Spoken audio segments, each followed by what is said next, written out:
fish because they don't realize it's the fish they're after. He's a philosopher. You know why he's a philosopher? He ain't had no cream worms, man.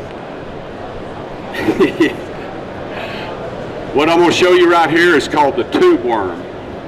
Now, if you go into the original Bass Pro Museum, there's two things sitting by the register that that company started out with, and one of them is the cream tube worm. They're still sitting there on display. This has been around a long time. It's been perfected. We've got modern colors to it now, and I've got it Texas rigged right now, so y'all could see this right there by the glass, how it'll stand up. As I give it a little slack line, it'll wobble. That's something that the normal Texas rig worm's not going to do.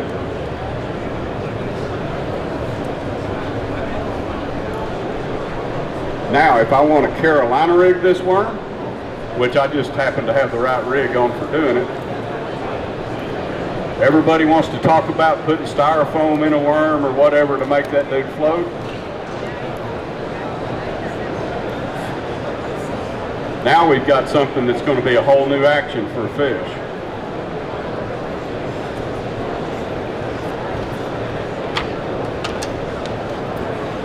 Y'all have to bear with me. I can't see where it lands up here in all these bottles.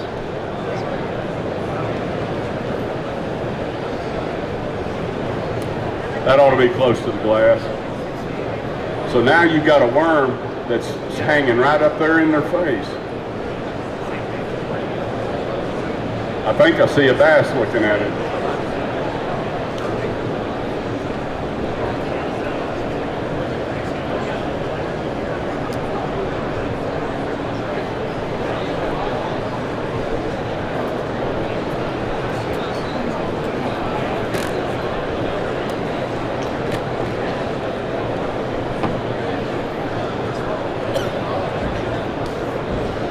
You see how that worm will float?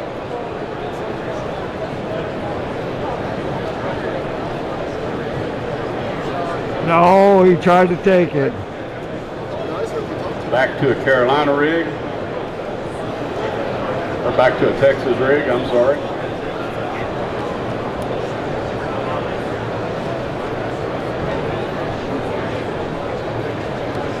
And what you can do with a Texas rig is you can bore your sinker out or get you a tungsten sinker, something that's got a whole lot of line slack to it, and you can actually take this worm on a Texas rig and feed it slack and get it to float all the way to the surface, and the tail will hit the surface and umbrella out.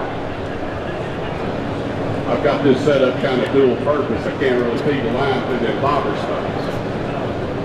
But then it will actually float all the way up to the surface if you wanted to. The worm actually floats. What you've got to do is it's got an egg sac on it, and everything behind the egg sac is hollow. And it's enough that it'll float. A short shank white gap 3/0 hook is what I have on this, and it'll actually float that hook. You can fish this as a topwater bait on lily pads or over moss. You can just fish it weightless and actually swim it like a little snake over the top.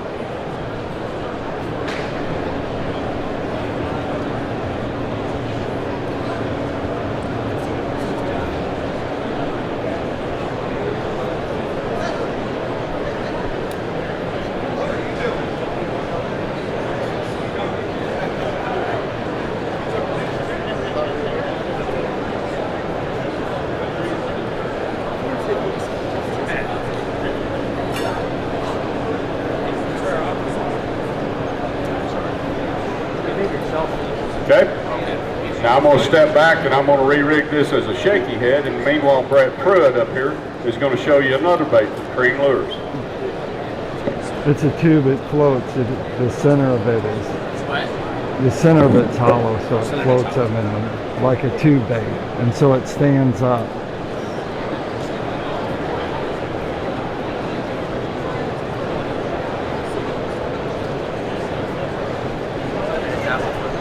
Hey guys. No, that's a Swimbait. First of all, I just want to say how awesome this event is. I've been fishing since I was 2-3 years old, and I got so much. I've been a tournament professional fisherman for 5 or 6 years now. But I just want to say how meeting the people here, how important it is. not only for tournament fishing, but for I've talked to people that's doing stuff for veterans. I've talked to people that's doing the Boy Scouts of America. Just, it's so important to just teach your kids at a young age to fish. I think they said 90-something% if you teach a kid to fish, or most of the fishermen have learned to fish when they was at a young age. And it's just, as this country's in such shape it is, it's awesome that we can have everybody together here and just watch a sport that continues and continues to grow. That being said, I'm going to talk to y'all about a 3.5-inch Creme Swimbait. This is a Swimbait that I've used for years now. I think it's one of the most underrated swimbaits on the market. It does like other ones and everything, but I'm going to show y'all a technique that I've been doing that adds to what I already, with the new technology, it adds to that. So I'm going to show y'all a little bit of that after I show y'all just the action of the Swimbait and everything. I'm going to modify the lure. This is our 3.5-inch. Normally I throw it on the back of a swim jig. I throw it single like this. I throw it on umbrella rigs. As you see, it's got a nice subtle action. It's really good on clear water lakes. It's good all over the country. I use it in a ton of different ways.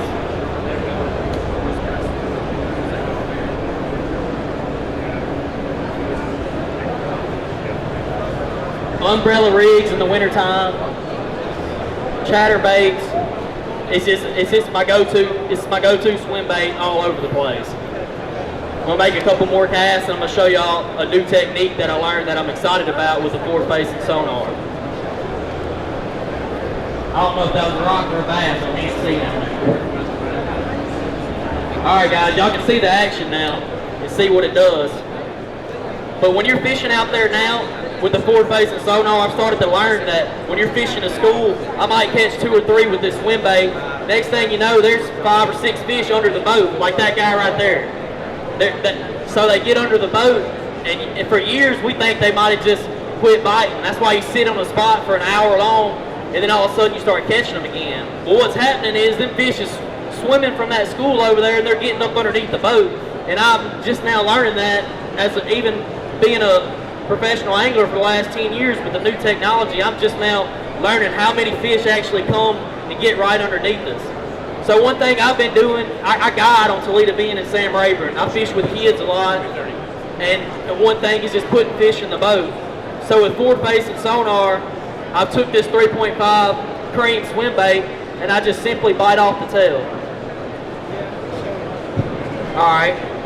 So now we don't have the Swimbait with the big wobble. This is on a PICO Lures 1/4-inch head, and I'm gonna drop it right down below you and show you what I do when I get them fish under the boat, whether it's in the wintertime, summer, if I move the school under me.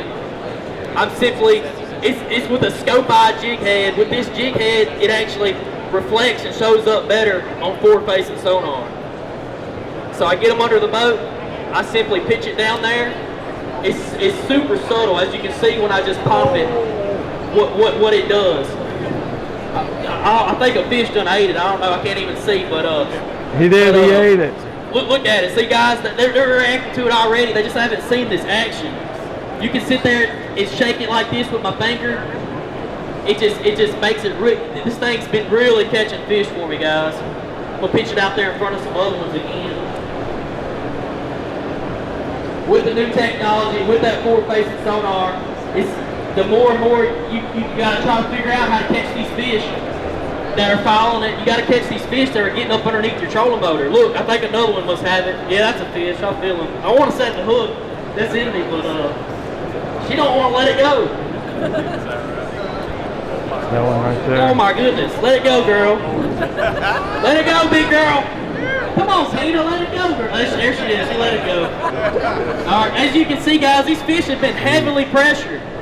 Just like our lakes and waters, you got to do something different. You got to do something different to show them that simple trick of biting off the tail with that Creme Swimbait, how it's made with that PICO Lures. It's been awesome, guys. I don't want to just sit up here and keep hooking the fish. I'm probably gonna bring one in, but as you can see, new technology, there's new subtle ways. This has just been awesome for me. We got PICO Lures online. You can find them, and then we got the Swimbait and the Creme booth. This combination's been awesome for me. Thank y'all. Mitch is going to show y'all another Creme Lures. If you want to visit with them, then you can. Like, I can get either one of them. Like Mitch is the owner of PICO Lures. Did you? Yeah. Yep. Hey, y'all like that? Right. It cost another dime to do that, learn that little trick. There we go. How about that, guys? You can take something you already got, alter it, didn't cost you a dime, and the fish will eat it. So what I've done now, I've taken and put the tube worm on a little light finesse head. That's what's, you know, a few years ago, this finesse fishing took the world over because these high-pressured fish just don't want to bite something. Well, every finesse worm out there has basically the same action until you show them a tube worm. Now you've got something that'll float ahead and stand straight up. These things will stand up, and we put them in a tank out there and leave them all week, and they never alter, they never sink, they never do nothing. So I'll put that as close to the glass as I can get it so you guys can see it. This thing, for a little shaky head and stuff, you can just stand it there and work them tentacles on that tail. You put that on front of them fish, especially when they're up shallow in the spring and getting ready to spawn, and this is something they have not seen. You can come in behind, you don't have to be afraid to fish behind people with this. In fact, I think the more a bank gets hit in the spring with the same bait over and over and over again, you can come in behind it with this. It's something they haven't seen. It'll stand up, it'll stay right in their face, and it just sits there and waves around until they've got to move it and make it go away. So another way to rig the same bait. Instead of having an arsenal of stuff in your tackle box and switching, you've got one bait, and I've shown you right now 3 ways and told you about a 4th way that you can fish the very same lure. It can be a top water, you can Carolina rig it, you can Texas rig it, and you can shaky head it, all on the same lure. So guys, we're at booth 4851 right around the corner over here. We got a tank displayed over there. Oh man, look at did I? Yeah. Pump. I'm telling you, different lures are fish catchers. So guys, come around, visit us, come see this stuff, play with it yourself in a tank, watch how it'll float. And we're at booth 4851. Come over and get you a free casting plug, a koozie. We got stuff over there for you. So come on by and see us. 4851 Creme Lures.